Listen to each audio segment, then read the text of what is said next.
So guys, you saw the title correctly. A massive update for Call of Duty World War II is on its way, and it's going to be in the game very, very soon. Now, we know some information on what's going to be in this update, but we do know that this update is going to be large. So we're going to be going over all the information that we know of so far and what's going to be in this update. So guys, let's get into it. So guys, I'm going to go ahead and just hop into this right away because I don't want to waste your time, and there's a lot to go over. So the first thing was revealed on a Reddit post by Sledgehammer Games. Let me just go ahead and read it for you guys. They said, "Thanks everyone, happy new year, and props to everyone here for hitting 100k subscribers. We're working towards a massive full Integrate similar to our in-game update on December 7th. That should hit in the next couple of weeks and will include many of the changes requested in this subreddit in our social channels. We're also working on the upcoming Resistance DLC 1, adding new modes and engagement events, plus a big in-game event that's coming up. More details to come soon. For anyone around this weekend, we just rolled out double XP and double weapon XP.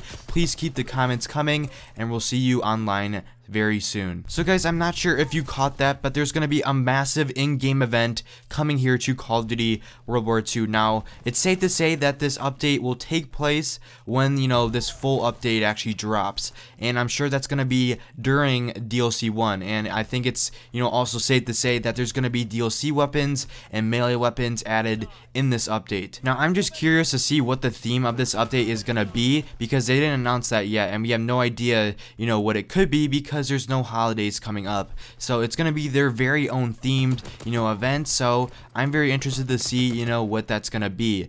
They said there's going to be more details to come, so I'll keep you guys updated here on the channel, once they actually drop more information on this event. The next thing that we know that's going to be in this update are buffs and nerfs. Now let me just go ahead and read off this full Reddit post, because it pretty much explains, what guns they're considering buffing or nerfing, and the key word in this is considering. So anything that is on this Reddit post is only considered by Sledgehammer Games. But let me just go ahead and read off all the guns that they're actually considering changing. The first one is the CAR 98K. Now I'm very sad about this one because I love sniping in this game, and if this actually goes through and it ends up actually, being in this update, it's going to be a nerf. But let me just go ahead and read it for you guys.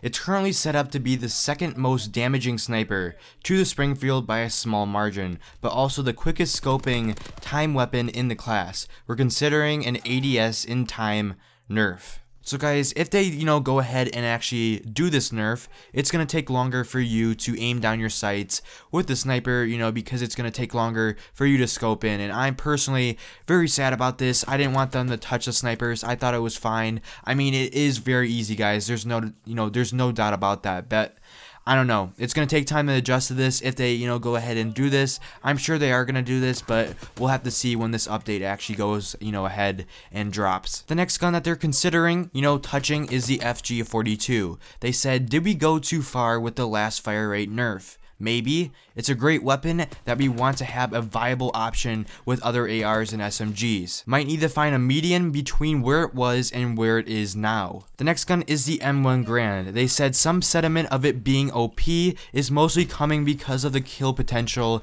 at closer ranges. The difficulty of the weapon lies in its recoil when shot rapidly downrange, but you don't really feel the recoil when firing at close range due to the recoil affecting range fights. And more consistent aim assist at closer ranges. May need to adjust fire rate, pull-up time, and or reload time. The last gun that was mentioned in this Reddit post was the STG-44. He said, "I love this weapon and it's such an iconic World War II assault rifle. It's pretty versatile too, but it may need a slight buff to make it more competitive with the BAR, Grand, and FG-42 and viable against some of the most used SMGs." He goes on to say, "Again, this isn't meant to be totally comprehensive, nor can I promise we'll make all of these changes. We do want to hear from you on the proposals, just please keep it classy and constructive." So personally, I'm fine with all of these changes except one of them, like I said, which is the CAR 98. I already explained why, but if they go ahead and do it, then they go ahead and do it. I can't really do anything about it. I'm just gonna have to adjust to it. But guys, let me know what you think down below in the comments. Do you like these changes, and are you excited for the big in-game event coming to Call of Duty World War II? I'm sure this update is gonna take place sometime when DLC 1 actually drops, so just be on the lookout for that. But guys, if you enjoyed the video in any way, a like rating would be greatly appreciated. If you guys are new to the channel and you want to stay with Call of Duty, make sure you guys go ahead and subscribe. But guys, it has been the Miniature King. Peace out, everyone.